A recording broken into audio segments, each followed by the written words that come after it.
This is Beyond the Capes.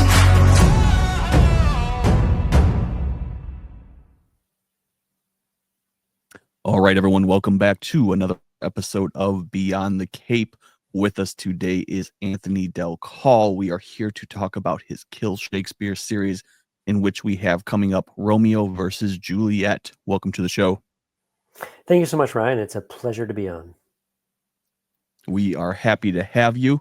And as we like to start every interview with the same question when we get almost the same answer, of these mediums, especially in the creative fields with writing, shows, audiobooks, all of that, it is probably one of the more and most rewarding mediums and fields you can be in, knowing that your work is out there, people are reading it, they're interpreting it, you're inspiring so much emotion, everything. It is also, as I've deemed it, the most heartbreaking collection of things that anyone could ever endure. Why this? What made you see this road and say, you know what, I'm going to stay the course because this is just for me, instead of going to be a banker or finding a different business? It's funny that you mentioned banker, because I actually am a business school graduate. And when I enrolled, my intention was to become a banker on Wall Street, or up in Canada, where I'm from originally, on Bay Street. And it was at the end of first year, and I opened up a newspaper, and I realized that whenever I open up a newspaper, I don't go to the business section, I don't go to news, I don't go to sports, I go to the arts and entertainment. So that's where my heart lies. And then flash forward to 3 years later, I produced a feature-length student film on campus called The Nature of Reality, with some great guys. It was an amazing experience. And we had a great premiere, and we had 4 or 5 screenings on campus, and then at the local theater. It was an incredible ride.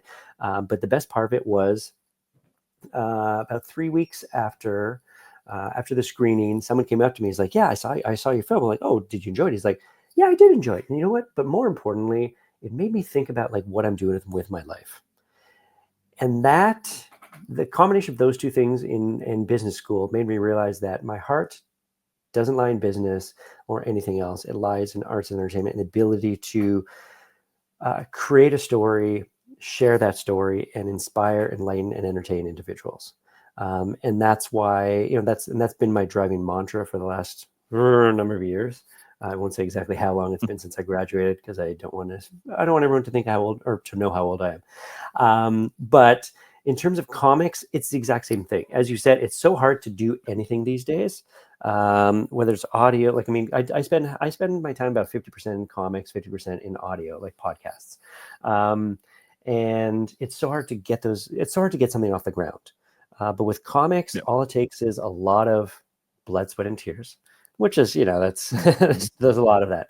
But really, you have an idea, you have passion, you have a couple individuals that come together to tell the story and get it out there. And it's so much easier and quicker than doing it on stage, to do a film, to do a podcast, to do whatever else.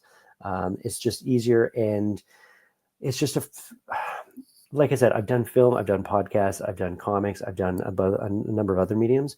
The comic book community is just, it's family. It's very friendly. It's very rewarding, whether it's fans, whether it's fellow creators. Yes, there's some rivalries or whatnot, but I mean, really, we're all rooting for each other. And to be able to go to a comic convention at New York Comic Con here, or C2E2 in Chicago, or any show that I do, just be able to go and interact with fans and get people excited about comics, get excited about Shakespeare. Little kids, I mean, kids who have, or say, let's say like teenagers or preteens who are starting to study Shakespeare, for instance, in the case of Romeo Vs Juliet or Kill Shakespeare, who are just starting to read Shakespeare. You can tell they're not huge fans, but they see this like, well, this is kind of intriguing, and they find that I give them the pitch, and they buy it, and it's the first comic book they've ever read. That alone right there, that gets me excited. And so it's just the ability to interact with fans, with fellow creators, and get that story out there. And like I said, hopefully inspire. I mean, some of the most meaningful interactions I've had with fans are the ones that, hey, I read your book and now I'm enjoying studying Shakespeare in class, or now I'm enjoying studying history, World War II history after reading Son of Hitler, or other history with Assassin's Creed or whatever. Or more importantly, when with the digital comics I did with Business Insider, hey, I didn't know that there was a genocide happening in China. And now I'm aware of this, and I'm going to call my local politician and see if there's anything we can do about it. So just the ability to tell that story and affect change. I mean, there's no other better feeling in the world. Absolutely. I think it was a teacher long ago that told me when I like comic books, and in the school system, it was still frowned upon heavily, that it was not a real medium and it had no business. I had one teacher who said, it's not about comic books and graphic novels giving kids the skill to read, which is great. It's giving them the desire to want to read. That is the most important. And now we look at schools. I mean, I think me and we talked to one of the Coffee with Kenobi CWK podcast. Ooh. Oh, nice. And Dan he's a great guy. He's a teacher. And we've always said Alan Moore's Swamp Thing should be dissected in high school, because the words alone, the story, everything, that is not just a comic book that a kid is taking home. That is its own story with so much complexities and character development and environmental concern and everything. So yes, absolutely. It's huge to inspire people with our stories. It's huge. And I appreciate the fact that so many more so many more schools these days and libraries are giving out, or they're stocking graphic novels and comics. They're putting them into the curriculum. They're encouraging children to read it, because we always say it's a gateway drug. It's a gateway drug. It's a gateway drug into reading, into literature, into excitement. And that's one of the coolest things that have come from working with Kill Shakespeare. You get them excited about Shakespeare, get them excited about history, whatever it is. It's just, I mean, there's so many possibilities, and that's why it's such a great medium. Definitely. Now, with your background and obviously, having a lot of experience in writing now, was that always the case growing up, or was it just, you were academically inclined and you thought, you know what, financials, business, this is where I want to go? Or is it just at a certain point you said, you know what, I got to stop with the short stories and I got to start thinking ahead, and I think I like this? Well, like I said, I enrolled in business school with the intention of being an investment banker. And one of the reasons why is I watched the 1987 Oliver Stone movie, Wall Street. And like a lot of people, I took away the wrong message. I'm like, Wall Street is so cool. Like, it's so cool, like big business, and be able to impact companies on huge scales and how affect the markets. I was like, this is amazing. And that's the kind of stuff I want to do. And like I said, once I had started to dive into my studies and dive into the things that I actually enjoy doing on campus, creating, producing and starring in stage plays, and producing a feature-length student movie, and the artistic things, and I realized, well, that's where my passion lies. And I realized, oh, you know what? Maybe I like the process of making the movie Wall Street more so than Wall Street itself. Having said that, I mean, as far back as, I don't know, 6, 7, 8 years old, when people asked me, what do you want to do? I was like, oh, I'd love to be a writer. Even I can remember like grade 12. So there's a Canadian author by the name of Gordon Corman. And I think some Americans know, he's been putting out books since for the last 50 years now. He's based here in the US. But I love the fact that he published his first book when he was 14 years old. And so I always held that as the standard. I'm like, okay. And when I was 10, I was like, well, I got 4 years left. I can hit that. Then I've got 3 years. I've got 2 years left. I got 1 year left. I hit 14. I was like, eventually I'll get to it. And then I think that was the point where it's like, oh, actually, I really enjoy this business thing. I enjoy P&L statements and marketing plans and just overall business strategy. Eventually, like I said, I discovered where my heart lies. Having said that, I really enjoy the business side of it. You can ask any publisher that I've worked with, and they will tell you that I probably do more on the marketing side than most of the creators they've ever worked with, in terms of just getting out there, in terms of branding, logos, the 4 Ps, just promotion, product. I mean, I've done the business plans. I mean, for Kill Shakespeare, for example, and I'm sure this is one of your questions that you eventually have for me, is like, how do we get started? I mean, myself and my Kill Shakespeare co-creator, Connor McCrew, we sat down and we wrote like a 100-page business plan. to get everything up and running, raise a bit of funding to help us launch Kill Shakespeare, get the publishing deal, and allow us to pay for everything so we would retain all the rights.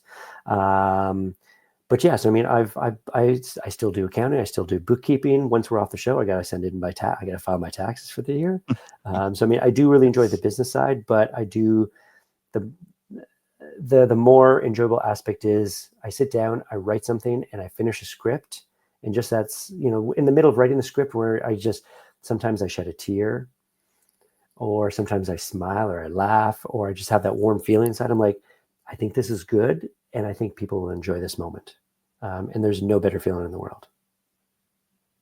Absolutely. And I think it's important to love the business side of it, because I can't believe it would be hard as a writer to make a book and understand the process of going to a line editor, a panel editor, first printing, practice run, final printing, final check up to, but not knowing the whole business of it and just sitting there waiting, wondering what if, how, and what's the next step. Where understanding of the business, I have to imagine to some degree also gives you a bit of relief knowing, all right, well, I know from a business standpoint, it's 3 months for this check. It's another 3 months for finalization.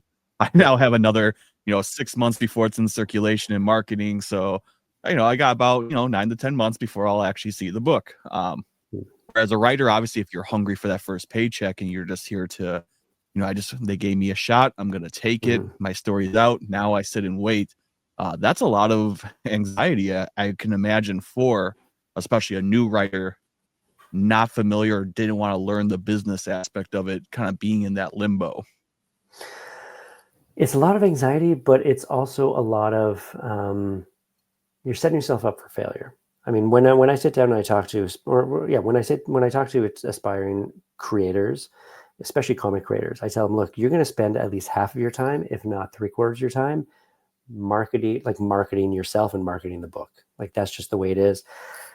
There's some lucky golden ticket individuals that will just be able to sit down and write a script, and DC or Marvel or Image or whoever will say, this is amazing, we want to do this, and they'll become the next James Tynion or MV or whoever it is. But even those individuals, like they spend so much time marketing and promoting it. Like, you have to understand the business. The very first lesson there's the two main lessons that I give aspiring writers are, first of all, just write. Because there's so many people like, oh, I want to be a writer. I'm like, well, sit down and write. Because the more you write, the better you'll get. The first couple of scripts in comics you're going to write are going to be horrible. Write those, get them out of your system, and then you'll get something good. And the second thing is develop your brand. Like, who are you going to be? Like, what kind of writer are you going to be? Because there's so many writers that are out there. There's so much competition, quote unquote. Like, what's going to make you stand out in the eyes of editors, in the eyes of publishers, in the eyes of consumers, in the eyes of comic shops, online retailers, online consumers, like all this stuff. Like, what's going to make you stand up? Whether your brand is a little quirky, or it's, hey, I've got a business head and a business background, but also I have the creative side. Like, it's all that. I mean, when Connor and I went out to pitch Kill Shakespeare in February of 2009, 16 years ago. Oh my gosh. When we showed up there, we had the business plan, we had the pitch package, and we didn't dress like we were fanboys. We dressed like we had like button-down shirts, we had blazers, we had jeans. Like, we had the overall look where people be like, okay, these guys are not just fanboys that have an idea for a comic, but they're business people as well. And I think that allowed us to, in the span of those 3 days at New York Comic Con, I mean, by the end of it, we had 3 offers. We had another 2 offers that came within a week after that. And I think that's, one of the major reasons, like, just branding, like just the way we looked and the way we approached all of our meetings and individuals that we chatted with that weekend. Absolutely. Yeah, no, it's a critical skill. And it's funny you mentioned just writing, because having done this podcast now for a couple of years and having aspiring people come to us and saying, what's the real secret? What did they tell you off camera? I said, the real secret I can tell you right now is when Malcolm Gladwell said 10,000 hours, he wasn't joking around. You have to write or you have to draw. You're going to hate it. You're going to go through a lot of sketchbooks. And I know you don't want to hear it, but to some degree, that is the cornerstone of how you're going to get better, is over and over and over. Having someone rip it apart and tell you why they're ripping it apart. and starting the process Yes. over again. Yes. And even myself, having been in comics for, as we established, like 16 years, or in the creative space for 16 years, I mean, still my scripts get torn apart. Like, that's the way it is. Like, I mean, any good writer will, they as soon as they find an editor that they love, or a co-creator or a collaborator that they love, that's going to tear their story down and allow them to build up again. That's what you want. I mean, I've worked with so many people over the years that as soon as I'll send notes, or I'll give notes to people, and they become defensive. Like, well, yeah, but that's not what it's supposed to be. Well, I intended this. It's like, that's cool. It didn't come across on the page, but they're defensive. And by the end of it, they're like, well, I don't want these notes. Like, they just ignore you and they stop talking to you. When I send out something to read, I'm like, there's always the two questions. Like, there's two questions an editor should ask. Okay, do you want me to tell you this is great? Or do you want me to tell you, or do you want me to like really give you notes on it? I'm like, give me the latter, like tear it down completely. And my most exciting time is after, and when they send me notes, I'm like, don't tell me what works. I think I know what works. Yeah. Tell me what doesn't work. And when they tear it down, the comparison I've always used is as though I'm in a boxing match and I've been just hit just hit repetitively, boom, boom, boom, boom, boom, boom, and I'm down on the ground. I'm down on the mat. You can tell I don't have any experience in boxing, so my metaphors and terminology are all over the place. But no, like, I mean, after I get those notes, I'm excited to get back up and get into the fight again. I get back into that ring, because I mean, it's like, okay, now I know what doesn't work. I want to make this better. It's almost like a challenge or an internal motivation. Like, okay, I know it doesn't work. I want to make this thing. I want to go back in the ring, and next time I want to win, so that they can't find the mistakes. They can't find the errors. They can't find the things that don't make sense. No, I mean, once you have that foothold and you kind of know now, they're telling me that I have a good basis, because obviously the whole thing's not underlined in red. There's just parts of it. I mean, it's almost relaxing to be like, all right, well, obviously it's not a complete mess. They did like parts of it, because those are the parts they left alone. Now I just have to refine it, and they're essentially telling me that if I refine it, this is a complete story. So, I mean, that for sure is a great step in the right direction. Now, obviously, this process has worked well for you, because not only, having done some work with Assassin's Creed, Luke Cage, we have Kill Shakespeare. I mean, the cartoons for Business Insider, and you are a Pulitzer Prize winner. That is no easy task at all. For anyone listening, if you are not familiar with the Pulitzer Prize, go bring up all the people that have won it and see. That's tough competition. I mean, I don't even know how to sum it up, because of how many great people have fought for that award and the work that they put in. Intense. I mean, what I tell people that don't know what the Pulitzer is, it's the preeminent award for creators and journalists. And when I say creators, I mean, well, first of all, like, we won it 3 years ago for illustrated reporting and commentary. So it's for a story that I did with Famina Azim was the artist, Josh Adams, the art director, and Walt Hickey was our editor. And that was for I Escaped a Chinese Internment Camp. And that's the story of Zamrat Dawood, who is a mother of three from the Xinjiang region in China. And the story details her ordeal as she's thrown into the re-education camp system in China. Basically for being Muslim and being being a Uyghur. As I said a few minutes earlier, there's a genocide happening in China. There are anywhere from 1 to 2 million Uyghur individuals who are Muslim and have their own culture and faith, or their own culture, that are being eradicated completely. So the Chinese government is either imprisoning them, killing them, beating them, or forcing them to convert to the Chinese way of life. And there's a lot of people that don't know about this. And so I was honored with myself and the team were honored to receive the Pulitzer back in 2022 for it. I think we're only the second comics creative team to ever win the Pulitzer. The first one was a little known individual by the name of Art Spiegelman. He won a special Pulitzer for Mouse, of course. And so, like I said, the best thing was just allowing more people to find out about this, because the way these re-education camps work is that there's no photos, there's no videos. Like, China is very protective, and they want to make sure that none of this gets out. Like, they're in complete denial. I've questioned Chinese people that work for the Chinese government or Chinese publishing companies at, for instance, at ALA last year in San Diego. I went up to, there's I can't remember what it's like, the Chinese Publishing Association, and they published like, just isn't our leader so great and that sort of thing. So I went up with a copy of the book of internment camp. I was like, oh, are you aware that there's a genocide happening? And the first two are like, oh, I didn't know anything about this. Wow, like, I'll have to find out more about this. You know, they're BSing it. And the third guy, I was like, well, do you know about this? Like, I want to give you a copy of it. He's like, he looks at it, he's like, no. And he got mad. He got mad. He's like, that's false. They're lies. The woman, if she was in prison, then she must have been, she's a criminal. I've been in that region. I have a nephew that lives there. None of this is happening. It's all lies. Like he got very mad and created a scene all around us. And I caught it on video, but then someone decided there's a little angel on her shoulder that said, maybe we shouldn't release that in case we get people in trouble. I'm like, oh no, it would have been great. Anyways, I digress. But no, there's a lot of people even internally in China that just aren't aware of this.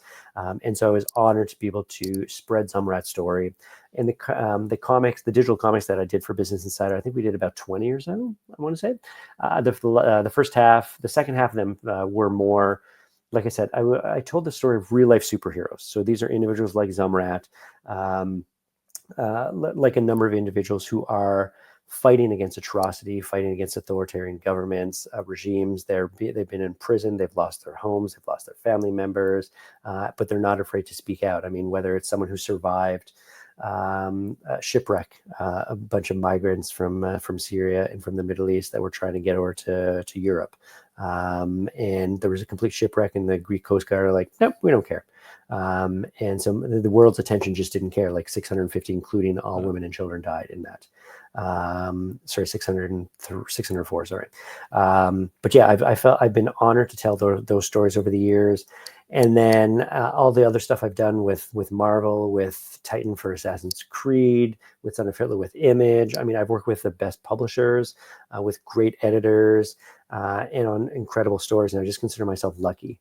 Because when it all came back to Kill Shakespeare, I knew maybe 3 or 4 people in the industry. Kill Shakespeare was the first comic project I ever worked on. And I consider myself very fortunate, very lucky to have been able to get my foot in the door and be able to carve out the career that I've had. But even with the Pulitzer and even with the success, I mean, it's still an uphill battle. I mean, I'm still pitching projects. I'm still getting rejection notices or still getting passes on projects. It never ends. It's a constant battle. My wife is always looking at me going like, I don't know how you do it. Because it's every day it feels like there's another rejection. There's another, I face rejection on almost a daily basis. But yeah, it all comes back to what we started with, which is there's a reason we're doing this, because we want to entertain people, we want to inspire them, we want to enlighten them. And yeah, I've been very fortunate people to accomplish all 3 of those over the course of my career. It almost sounds like I'm retiring now. And then I'm done. Thanks. See you later. Well, obviously not even close, because the whole reason we're here is to talk about Kill Shakespeare in this installment. And we talked a little bit about before, why Romeo versus Juliet, why Shakespeare. I think it's a great idea, because the problem with Shakespeare is I love the stories in high school, probably more so than the normal class. What I hated about a tragic comedy of Shakespeare is the ending left such a sour note always, because no one got a happy ending, especially in Othello. That ending will bother me to no end. I will stand on that hill that it was the most unfair treatment to almost everyone involved. Almost everyone. There are some villains in that story. But arguably what the greatest made you villain, yes. Absolutely. What made you think about, obviously Shakespeare is a very hard story for high schoolers to digest, because not only the language barrier, which you do have to kind of give into the subtleties of it, just the wordplay itself and the double entendres and what was really the meaning. Obviously that's a whole unit. But you said, I'm going to take that story, take what made it so great, and I'm going to flip it and still give you a very fun story that still has that same symbolism, that same that same story that makes you want to reach for something greater, be greater. This is the folly of men. This is what we're representing. I mean, the lineage for Romeo versus Juliet is obviously Kill Shakespeare. For those that are not familiar with Kill Shakespeare, originally published in 2010. Wow, many years ago. I know, 15 years ago, by IDW Publishing at the time. It's a mashup. It's Game of Thrones or Lord of the Rings with Shakespeare's characters. All of Shakespeare's heroes and villains all together in the same world. So the original story had Hamlet as the main character, Juliet, Richard III, Othello, Falstaff, Iago. From Othello, Lady Macbeth. I mean, Puck. I mean, the original pitch when we first sat down with Chris Ryle and Greg Goldstein many moons ago in February 2009 at New York Comic Con, we gave them the overall pitch, the pitch that I just did, and said, look, consider it like it's the Justice League of Shakespeare. And Chris and Greg kind of laughed, and they looked at each other like, well, yeah, it kind of is. And then Connor looked at me, my Kill Shakespeare co-creator, looked at me, he's like, I didn't know you knew what the Justice League was. But so we like to joke that we sold it on the basis of 4 words, Justice League of Shakespeare. And yeah, I mean, one of the underlying reasons, or I'm going to take a step back from there. The reason that I got excited about this was I've always been a fan of Shakespeare. Since I was in high school, in grade 9, we studied The Merchant of Venice, which is a very tough play for your first Shakespeare, Shakespeare play to study. And I had a teacher that was bad. Like, I grew up in Northern Canada. Go Timmins, anyone from Timmins listening or watching. But I had some great teachers in high school, but my grade 9, I just had one. She was completely in over her head. I think she quit the profession afterwards. I think she realized that she was not meant to be a teacher. She was great. I mean, I feel bad. I feel bad. Like oh my God, some of the things they did to her is horrible. Anyways, I digress. It was almost Shakespearean in comedy, a comedy of errors. No, and I mean, I read the Cliff Notes, or the Cole's Notes up in Canada, as they used to be dubbed. And I started to read about what made Merchant of Venice so great in terms of like its portrait of anti-Semitism and the folly, the folly of man, as you said, very poetically, and all these different things. And it made me realize how great Shakespeare was. And then I had the fortune of having some great teachers in high school that brought Romeo and Juliet to life, and King Lear, and some of the others. And I just realized that these are the greatest stories. They're the greatest characters and the greatest productions, the greatest plays, and the greatest plays ever written. And so I'd been a fan of Shakespeare. When we came up with the concept, that light bulb went off above our heads. It was like, not only is this a cool idea, this is something I would love to read this. If this has to exist, I'm sure it exists. And then when Connor and I looked around, we're like, nobody's done this before. It's like, well, I think we need to be the people to do it. And so the goal was always be to have it so that it works on 2 levels. For those that like their Shakespeare or love their Shakespeare, this is the ultimate what if, or it's almost like it's Shakespearean fan fiction that you can get into, because we've had Shakespeare advisors, consultants. I always call him Sir Toby. Dr. Toby Malone was our Shakespeare consultant on Romeo versus Juliet, and he helped us out with some of the other books as well. So it's tested. It's run through a number of Shakespeare experts and advisors. We've had the first 12 stories abridged, necessarily not abridged, but annotated. So I mean, we do our homework just to make sure that those that like their Shakespeare, they can get into this, and they enjoy it. And then for those that have never read Shakespeare before, it's just as much fun, because if you've never read Romeo and Juliet, you know who they are, and you know their stories. You've heard of Othello, right. You've heard of Lady Macbeth. I mean, these are all archetypes. I mean, Hamlet. Some say that Hamlet is the motivation, not the motivation. Sorry, is the template for Batman. Like a man who's lost a parent and decides to become, to attack the bad guys, or the bad guy for it, and isn't sure whether to be or not to be, or to kill or not to kill. Like, I mean, it's that's the template for Batman in some sense. So I mean, we all know the stories, and so we break it down. We tell it in a more fun manner in terms of comics. It's more visual. It's not dry and boring and written like it was and doesn't read like it was written 400 years ago. And it's more modern day language with the these and thous and little references and Easter eggs. But I mean, really, if you've never read Shakespeare before, it's just a fun adventure. And Romeo versus Juliet brings it to the next level because I'd say there are fewer characters that you have to be familiar with. Like with the original Kill Shakespeare books, you don't need to. You don't have to have been familiar with Hamlet, or I mean, everyone knows Hamlet, everyone knows Juliet, everyone knows Othello.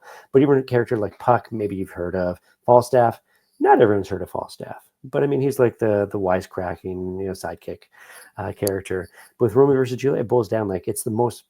When people talk about romance, what's the first story they come up or they reference? Romeo and Juliet. And so to me, it just felt natural to bring Kill Shakespeare back.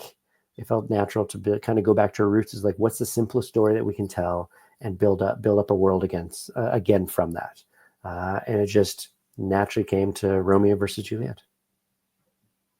Oh, definitely. And reading it, I was very curious when I was reading the review copy. I wondered, like, how much time are they going to spend on a story? I mean, everyone knows kind of the beginning, even if you just saw the movie, star-crossed lovers whose destinies are intertwined. We you know the lines. And I was wondering, I'm like, I could see where it would be helpful to give, maybe 3 or 4 pages, but you only have so many pages, and it's a story that really you can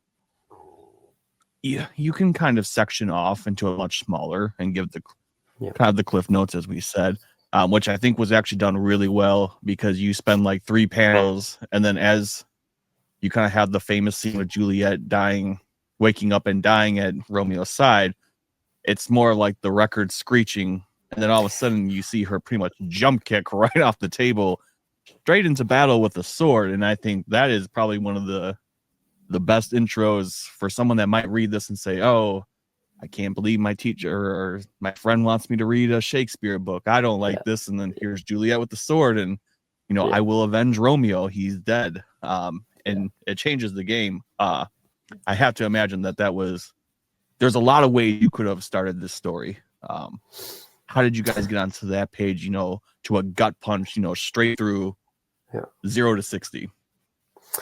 When I create stories, the first things I do are there's moments that jump. There's visuals that come to me, the little creative or visual light bulb moments.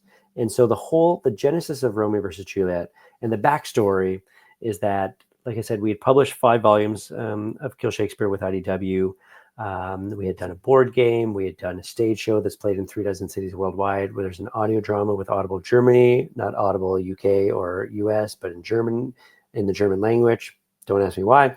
It just kind of worked out. We'd been in film and TV development. And then the project was put on hiatus, I guess you'd say, reluctantly put on hiatus. IDW was going through a bunch of problems. I'm sure you're familiar with some of the problems that IDW's had over the years. The project, it was, I know I'm Canadian, so I say project. Don't mock me. And don't tariff me 25%, please. Are you going to cut off 25%? Are you going to charge your listeners 25% more just for listening to Canadian? Absolutely not. Thank you. Good. No, I mean, the project was in turnaround for TV, the board game, the rights. Anyways, basically, myself and Connor spent about 2 years getting all the rights back. So the publishing rights, the film and TV rights, the game rights, everything. And then it was the pandemic. And so all the rights that we were in the process of getting everything back, we had lawyers involved, et cetera, buyouts, blah, blah, blah. I won't bore you with all the details. So everything was able to come back to us. And during that time, and during the pandemic, I was sitting back and like, I want to get back into the Kill Shakespeare world. Like, what's the story going to be? And then I had a central image that popped in my mind, which is a high noon Western style showdown between Romeo and Juliet. And I'm like, what is that? What is that story? And then that light bulb went off, and that's when I start to go back. I'm like, okay, what is the story? It's Western. I've always wanted to tell a Western tale. The stuff we've done in Kill Shakespeare in the past. I mean, the first one is just straight out like Lord of the Rings fantasy adventure. Next one was a horror. Then we did a pirate adventure. Then we did like a flashback volume with Juliet that Connor wrote. And so the central image. So that was the first central image. The second central image was that opening one where Juliet is lying seemingly dead on a crypt, or like in a crypt, or in a tomb, just like at the end of Romeo and Juliet. And then all of a sudden, just like just like in the story itself, she's there and you see a shadow, like a door opens, you see a shadow walking towards you. You're like, oh, that must be Romeo. That's amazing. And all of a sudden she jumps to life. She's got a staff in her hand. It turns out it's not just Romeo. It's not Romeo, but it's a bunch of other bad guys. And she like beats the crap out of them. And that center image, I'm like, it's a complete contrast or it's complete change. Like the reader's going to expect one thing, and then I just pull the rug underneath, and that tells you everything you need to know about Juliet. In that very moment too. Like, this is not the Juliet from the play. This is now Juliet 5 years later, and she's a warrior. She's a warrior for hire. And within a few pages, and this is not a big spoiler, we also find out that she's pregnant. And so all these things are going on. She's being hunted down. She's pregnant. She's alone, and then now she's going to be taken off by some people. It's just that to me, it's the opening scenes. This is something I've learned over the time, is that opening scene is so crucial to establishing who the character or the characters are and setting up the tone of the entire piece. And so to me, it's almost the definition of what Romeo versus Juliet is. This is Romeo and Juliet is her in the tomb. Romeo appears and they're both going to die. Romeo versus Juliet is, she's in the tomb, but this is going to be a completely different story. This is no longer Romeo and Juliet. Yes. What works for me for this story, when you look at the original Romeo and Juliet and you were to lay all the facts on sheet, you could compare Montagues and Capulets to Hatfields and McCoys. At no point are you going to have a Hatfield fall in love with a McCoy. I mean, they destroyed each other. So like you were telling me, there's this one story that just, all the stars aligned and we had this one lucky story. For me, this wasn't a what if. This was the realistic version. It's almost like Romeo and Juliet is the fantasy, where this is the true to life story, because this is more of a real life scenario. You're not going to have this love between two warring families. You're going to have a war, and to the victor goes the spoils. Yep. And I think that's what I like most about this story. Yeah, I mean, one of the reasons that a lot of people don't like Romeo and Juliet is they think it's completely unrealistic. Like, they're teenagers and that they're going to commit suicide over each other, and their emotions are so big and so large and so grand. And yeah, I can understand that criticism. I mean, I view it's storytelling though. Like, it's elevated. Yeah. If you want a real, I'll retract that one statement. I mean, it's a story, just like a typical rom-com. I mean, rom-com, everything is elevated. It's not real. I mean, whether it's a Hallmark rom-com or one of the Christmas rom-com movies that they have, or a rom-com that you see on Netflix or on Amazon or whatever, I mean, it's not real. It's all elevated, and that's what Romeo and Juliet was. And this one here, this is almost a you could say this is a sequel. Like, what would happen if they did? What happened if they did survive? And because of the personalities, if you look at the personalities and examine the personalities in the original play, I mean, just how passionate they are, how foolish they are to some extent, how much they can be influenced by other individuals, how stubborn they are. If the families had not colluded, and if the letter had not been missed, or if the letter had probably been delivered in Romeo and Juliet, they would have survived the ending. But what would the next chapter have been like? And so to me, this is sort of like the sequel of it. And you realize that, no, I mean, because they are completely, they're so alike, they're so similar in many respects, so stubborn and so passionate, it's natural that they never become enemies. And I mean, no spoilers with respect to how this story ends. But yeah, there's not a twist, but I mean, it's I'm sure a lot of people, when they're reading it, they're like, okay, he's not going to actually do this, right? And then when it happens, I hope that a lot of readers are like, oh, he actually did it. I didn't think that he would. At least I hope. We'll find out when it comes out. When it comes out in a few weeks, we'll find out if that's actually the case. Definitely. Now, reading it, was there any point like there was a character maybe you want to put in that you didn't? I was always hoping when I saw it, like the ghost of Mercutio. I think it would be a great character. Yeah. Well, yes. The answer is yes. I mean, the great thing about Shakespeare is that he's 38 plays, and each of them have arguably anywhere from 1 to 5 incredible characters. There's so many that I would have liked to incorporate. I mean, characters from Romeo and Juliet. I mean, the maid is the one I always want to throw in, just because I find she's such a fascinating character in the original one. It would be great to kind of be able to throw her in, but with this one, I wanted to take them away from their pasts or any influences from their past, and now it's a brand new story for those that are listening and not familiar with what Romeo. If I'm not sure if anything's detailed in the outline or in the episode notes or anything like that.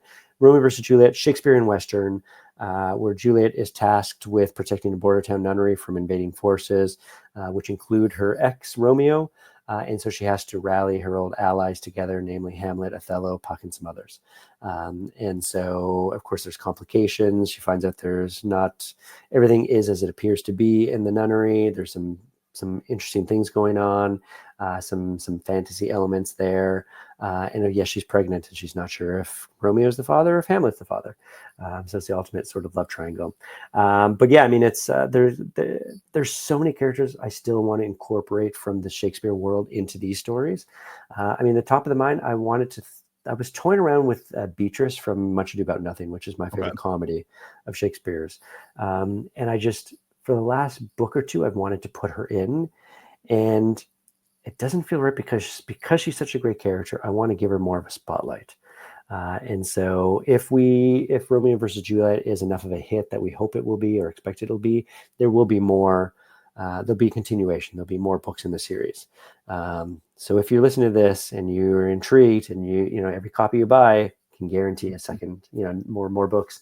But yeah, Beatrice is, out of all the Shakespeare characters, Beatrice is the one that I haven't been able to incorporate yet, that I want to incorporate the most, because she's, in some respects, she is, as you know, very stubborn, and very passionate.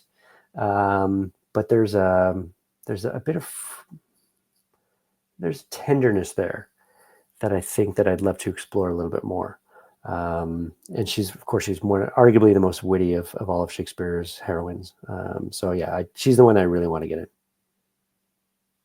Awesome. And then one last question before we kind of wrap things up and get the information. As you have mentioned, audiobooks are fantastic. You've been involved with them. You have one with the BBC. I know you're currently, you guys think had episode 2 of it come out. We've had all 5 episodes. It's a thriller. Okay. Yeah, it's podcast, thriller, fiction. How would you? Some people call it fiction podcast. Some people call it audio dramas. I think BBC calls it an audio drama. It's a 5-episode thriller called "Don't Listen to This." Was recently came out in January of this year, December and January, with BBC. It's a thriller set in the world of esports. So it starts off the very first scene. Like I said, that first scene is key. So this first scene, there's like a professional gamer, former like streamer, superstar, like imagine like a ninja. And say a ninja was huge, millions of followers, and then all of a sudden he kind of flamed out. He just kind of dropped off the face of the planet. And then 2 years later, he pops up on the stream. Nobody's, he's got like 7 people listening. Yeah, it's like, yeah, we don't believe you're actually the actual guy. He's like, guys, I've spent the last 2 years looking for this. And everyone's like, what are you talking about? He's like, you have to, you have no idea what I did to get a hold of this, but here I finally have it. Let's play it. And then the stream cuts off. We don't know what happens next, but within an hour he dies, and then within an hour, all 7 of the other people that are listening to the stream die. And so the story is all about this female, his former team psychologist, who, when he flamed out and dropped out of the game, the esports world, she was kind of ridiculed or blamed for it, like this. She was the Lady Macbeth, and she kind of she destroyed him along the way. And she finds out about the death, and so it's still unresolved. She feels bad that she didn't know what happened and couldn't help him out. And so this is her last thing. She's going to investigate the crime. And all boils down to a potential cutscene from the game, an audio clip from it that if you listen to it, you'll die within an hour. So it's sort of like The Ring set in the world of esports. I'm really happy with that. And as you know, it was just nominated for an Ambie Award for Best Script Writing Fiction, which is the Ambies or the Oscars of the podcasting world. But as you and I just discussed I did not win. So Next time. don't cry for me, Argentina. But next time, yes. So I've done a number of series in the audio world. This was the most recent one. I've done an Assassin's Creed adaptation called Assassin's Creed Gold, starring Riz Ahmed, that was on Audible, and I've got a number of others in the works right now. It's a great medium. As I said early on, I spent half my time in comics, half my time in podcasts, and there are similarities in terms of the fields, in terms of like you can create, as you know, you create something and it's within a week or within a couple of weeks, it's out there. People listening to it, consuming it, enjoying it, interacting with you about it. And I just love that. And I grew up being a fan of comics, but I also grew up listening to old classic serial radio dramas from the 50s, like from the 40s and 50s, like The Shadow with Orson Welles, or The Lone Ranger, or Mr. Smith Goes to Washington. Like I used to love listening to those things, and they're so imaginative. Like, it's a great medium. I just love the two mediums. These are my two, because I have so much pressure, especially from my reps in LA. Like, you need to do more television, you need to do more film. I'm like, but guys, I love writing audio and I love writing comics. And sometimes they roll their eyes and they're like, well, you can make more money. I'm like, yes, I know. And I look at my bank account every day. I'm like, I could make more, but it's tough for me to not do audio and not do comics. I mean, I love these. I love these two mediums. Absolutely. And I mean, with the podcast and these audio dramas and everything, I mean, obviously Romeo versus Juliet is ripe for converting it over, especially with the voice talent, the pool. I feel like since COVID was a magical time. I know a lot of people are going to be like, "What are you saying?" We could agree to disagree, but it gave a lot of people it gave people a lot of perspective to actually sit at home and figure out what they want to do. Yep. And I really want to thank a lot of it, because people figured out, oh, I can do Zoom meetings, I can record, I can start a podcast. Obviously, now we want the physical print to do well. We want this to go to, sequels. We want to get second story. If it does well, I'm assuming then that would be, for you, that would almost seem like a green light to, you know what? Obviously, people like the story. Let me give them kind of a voice now to the story, so it's not just them reading it in their voice. I can now give them a physical manifestation of what it might sound like. I would love to do that. Again, my reps in LA want to do it for TV. And I mean, they're in the process of getting it out, their potential partners, blah, blah, blah, the whole thing. I've been through the Dog and Pony Show in LA a couple times now. Whatever, man. Like that's again, this is why I love doing comics and podcasts. Cause I mean, you have the idea, you bring the team together, and within a few months, within 6 months, within a year, it's actually done, as opposed to like 3 years of working on a script and nothing happens and never sees the day of light. And it's so frustrating. Like, it's horrible. But yeah, I mean, I'd love to do an audio. I'd love to do it in TV. But more importantly, I want to tell more stories in this world. I mean, these are the greatest characters ever written. Shakespeare's the greatest entertainer of all time. And I want to tell my Beatrice and Benedict story. I want to tell more stories. Is that me? Is that my son? Yeah. But yeah, there's so much I want to do. Yeah. Perfect. Well, we look forward to it. For everyone listening that is interested, what is our timeline in terms of getting this from this podcast to the book in our hands? Romeo Vs Juliet comes out actually April 22nd. The reason we decided to release it on April 22nd was that is the day before World Shakespeare Day.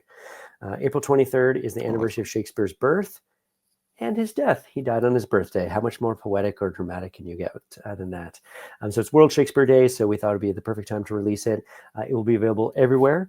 It will be available online. It'll be available at comic book shops, any bookstores that carry graphic novels.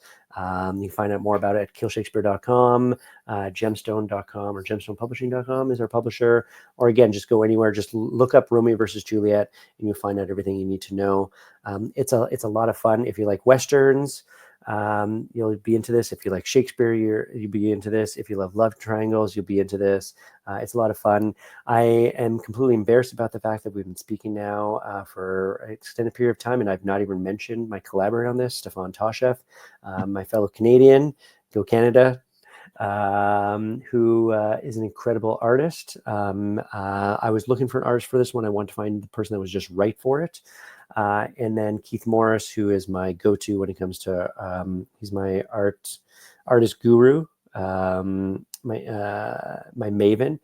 So I said, like, who do you think would be great for this? He's like, oh, I know. Give it to Stefan. I'm like, I don't know, Stefan, who is he? He showed me some of his art. I'm like, he's perfect for it.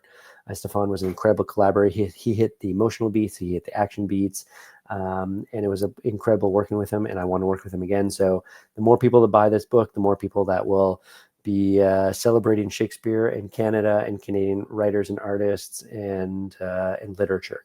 So yeah, you asked me a simple question. All of a sudden I went on this tirade or this tangent to talk about how great Stefan is, but, and then Becca carried the letter as well. Cause I feel like letters do not get their due, in comic space, but I mean, they add so much to it. Becca added so much to the story. And I was so privileged to have her on the team. She works incredibly fast, and efficient, probably the best. I shouldn't say this. She's one of the best letters I've worked with, and just really nailed it. Really nailed it. Because I mean, it's tough. There's some really challenging lettering in the story, because there's flashbacks, there's flash forwards, we're jumping all over the place, and so many characters and Shakespeare. There's some Shakespearean in there, but yeah, it was a great team, and I'm so excited to get this out on World Shakespeare Day. Yeah, we look forward on April 22nd. I will say too, just to add on to the letterers, it's usually one of the things I always bring up in an interview with every indie creator, because if you are a person who's listening to this and you think letters don't mean anything, I don't ever care about who my favorite letter is, you go read Absolute Batman with hot neon glitter pink writing, and you let me know if it's the same Batman. I guarantee you it will not be the same story. I guarantee it. No, I mean, that's the thing, because people ask me, well, how hard is it to make a comic book? People that know nothing about it. I'm like, it's hard. Every step is a process. And again, process, I'm Canadian, but yeah, everything from the art, Stefan did the coloring as well. He knocked this one out in record time too. I mean, Becca doing the lettering. I mean, the design work, Don Guzzo was the designer for the book. I mean, even like I said, Dr. Toby Malone as our Shakespeare consultant. I mean, like, they're all valuable members of the team, and they all play crucial roles. If Toby wasn't there, and I put this out, if Toby wasn't there and I put this out, I'm sure there'd be so many Shakespeare fans be like, this guy knows nothing. Or like, yeah, as you said, like the letter, the colors. I mean, this is another reason I love about comics. It has a, let's get the band together, or let's put together a band and put on a show. Like that's the sort of mentality, the rock and roll, punk, hip hop, whatever genre of music you like, the classical. Let's just put together a string quartet and put on a show, because string quartets don't get their due. But yeah, I mean, let's gather some talented people together, and let's put out a book, and let's entertain people and get them excited about Shakespeare and comics and westerns and whatever else. That's what another reason. I feel like this entire episode is a tribute to comics, but I guess that's what the entire show is. That's what the show is, this episode, and I'm sure every single episode is. But yeah, it's great to be able to work with so many great collaborators. And like I said, it's what's great when I'll send a script to Stefan. He's like, I don't think this works. I'm like, what do you mean? He's like, he'll explain. I'm like, oh yeah, you're right. I hadn't even thought about that. And that gives me a chance he pushes me to become a better writer. And that's what you want your collaborators and your teams to do. Much like you and your team, in terms of putting the podcast together. Absolutely. Well, April 22nd, we're looking forward to it. For everyone that's listening to you, where is the best place to keep up with what you're working on and to see your latest projects? I have a small little website, Anthony Del Col, DELCOL.com. If you go there, that'll give you links to everything. So the Instagram, the Twitter, I almost said X, like Twitter, Blue Sky. I'm trying to do more Blue Sky these days. It's a healthier place to be in terms of social media, but the two main spots are Blue Sky and Instagram. So at Anthony Del Col on Instagram and Blue Sky, I think you just type in my name and you'll find me, something like that. So yeah. Perfect. Well, we look forward to it. Everyone listening, this has been another episode of Beyond the Cape, brought to you by the Uncensored Nerd Network. Listen to this show and many others Plot Hole Productions, the Comic-Con podcast. We got issues, all of it on our Spotify. Most of all, though, April 22nd, go out, Romeo Vs. Juliet. I've already read it, and I can tell you it's a great story. If you never read Shakespeare, it's a great jumping off point for you. You're going to love it. Go out and get the book so we can get the sequel. Anthony, thank you for coming on. Again, I look forward to having you guys back on the show for the sequel or whatever project you're working on, and we look forward to watching this grow. Everyone listening, we hope you had fun. Again, follow us on Spotify, follow Anthony, get the book. Everyone listening, have a good night.